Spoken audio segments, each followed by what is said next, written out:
আসসালামু আলাইকুম। এখন শুনবেন সংবাদ শিরোনাম।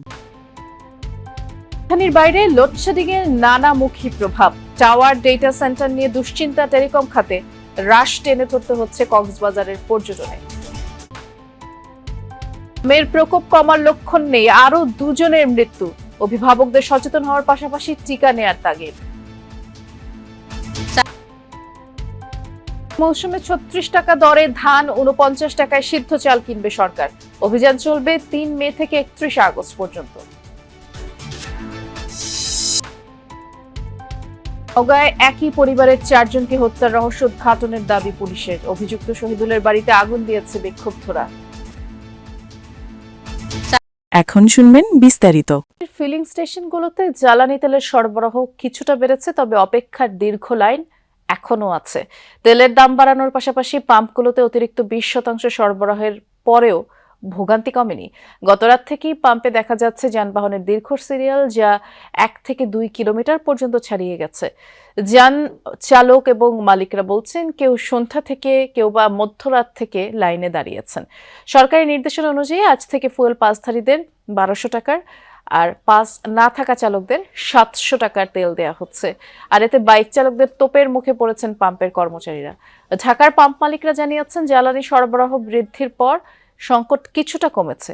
তেল না পাওয়ায় যানবাহনের সংখ্যাও অর্ধেকের বেশি কমেছে এবং সরবরাহের এই ধারা অব্যাহত থাকলে আগামী কয়েকদিনের মধ্যেই সংকট কেটে যাবে বলে প্রত্যাশা তাদের।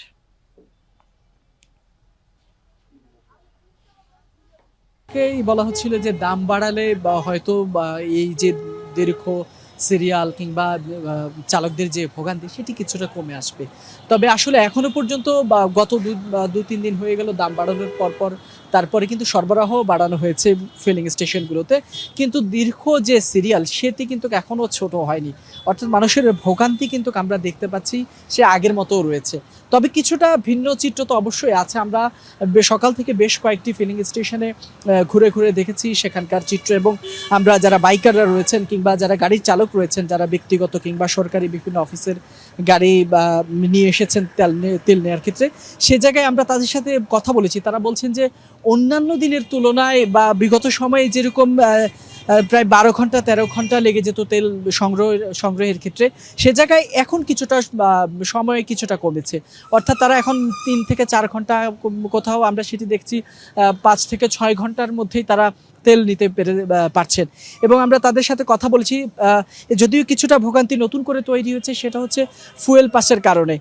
কারণ এখানে যেহেতু হঠাৎ করে সরকারের দিক থেকে নির্দেশনা জারি করা হয়েছে যে ফুয়েল পাস ছাড়া তেল দেওয়া যাবে না, তেল দেওয়া হবে না, সে জায়গায় এই নির্দেশনা পালন করতে গিয়েই কিন্তু বিভিন্ন পাম্পগুলোতে আমরা দেখছি কিছুটা জটিলতা তৈরি হয়েছে।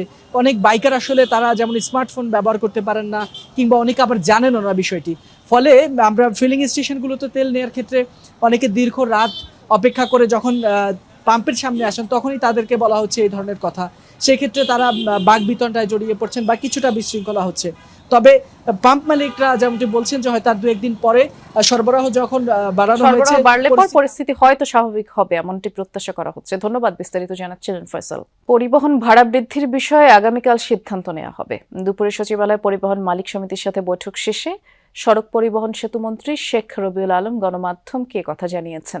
এর আগে মঙ্গলবার এক সংবাদ বিজ্ঞপ্তিতে বাংলাদেশ সড়ক পরিবহন মালিক সমিতি সরকারের আনুষ্ঠানিক সিদ্ধান্ত না আসা পর্যন্ত পরিবহন মালিক ও শ্রমিকদের বাস ভাড়া অপরিবর্তিত রাখার নির্দেশ দেয়। বলা হয়, সরকারের পক্ষ থেকে ভাড়া বৃদ্ধির কোনো প্রজ্ঞাপন জারি না হওয়া পর্যন্ত যাত্রীদের কাছ থেকে বর্তমান হারের চেয়ে বেশি ভাড়া আদায় করা যাবে না। মালিক সমিতি বলছে, পরিবহন খাত বর্তমানে ক্রমবর্ধমান আর্থিক চাপের মুখে রয়েছে। পরিবহনের ভাড়া বৃদ্ধির দাবি জানিয়ে আসছে সংগঠনটি।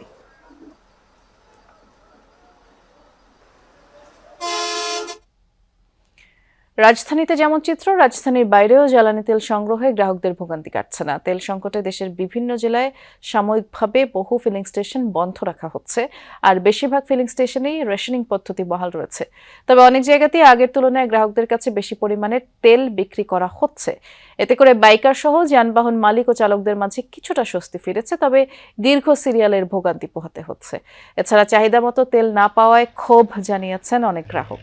রংপুর, চট্টগ্রাম, খুলনা, ময়মনসিংহ বিভাগের বিভিন্ন জেলার অনেক পাম্পে তেল সংকটে বন্ধ রাখা হয়েছে। মালিকরা বলছেন ডিপো থেকে যে পরিমাণের সরবরাহ মিলছে তা চাহিদার তুলনায় অনেক কম, যার ফলে দ্রুত সময়ের মধ্যেই মজুদ ফুরিয়ে যাচ্ছে।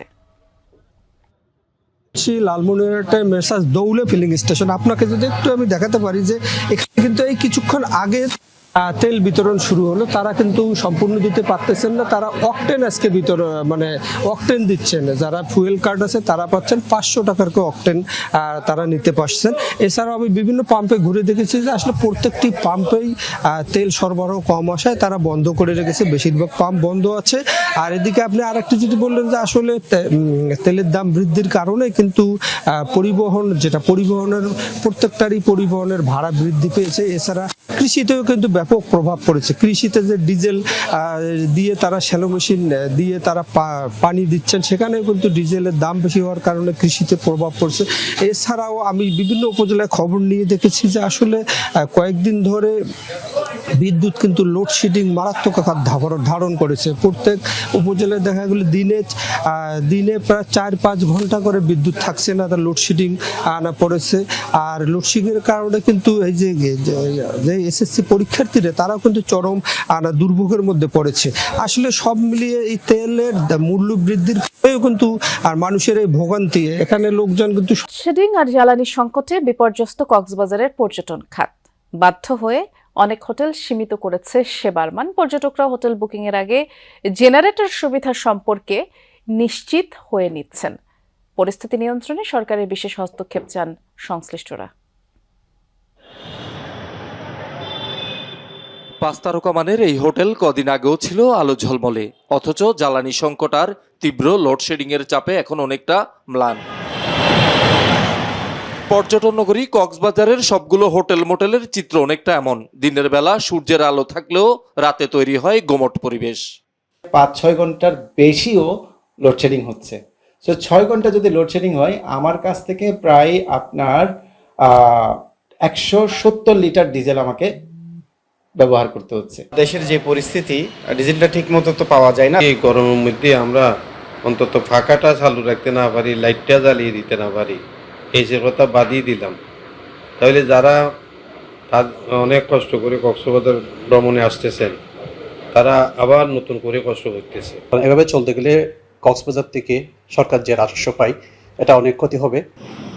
পর্যটকদের সেবা নিশ্চিতে হোটেল মোটেলগুলোতে নিজস্ব জেনারেটরের ব্যবস্থা থাকলেও জ্বালানি সংকটে নিরবিচ্ছিন্নভাবে ব্যবহার সম্ভব হচ্ছে না।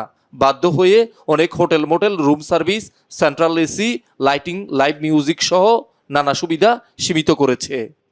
ইলেকট্রিসিটি কনজাম্পশনের ক্ষেত্রে লিফট অনেক বড় ভূমিকা রাখে, সেখানেও আমরা লিমিট করার চেষ্টা করছি, স্পেশালি সন্ধ্যার পরে। আমাদের লবির এসিটা অলমোস্ট অফই থাকে আপনার যখন জেনারেটর অন করা হয়। অ্যান্ড দেন হচ্ছে আমাদের যে লন্ড্রি সার্ভিস আছে সেটাও এফেক্ট হচ্ছে, লন্ড্রি আমরা ক্লোজ করে রাখছি। আমার এখানে দেখেন 10টা এসি, আমরা এখানে চালাচ্ছি মাত্র 3টা হয় 2। এমন পরিস্থিতিতে পর্যটকরাও কাঙ্ক্ষিত সেবা পেতে হোটেল বুকিংয়ের আগে জেনারেটর সার্ভিস নিশ্চিত করছেন। একই সংকটে পড়েছেন রেস্তোরাঁ মালিকরাও। প্রথমে জিজ্ঞেস করে আপনি আমাদের জন্য বিদ্যুৎ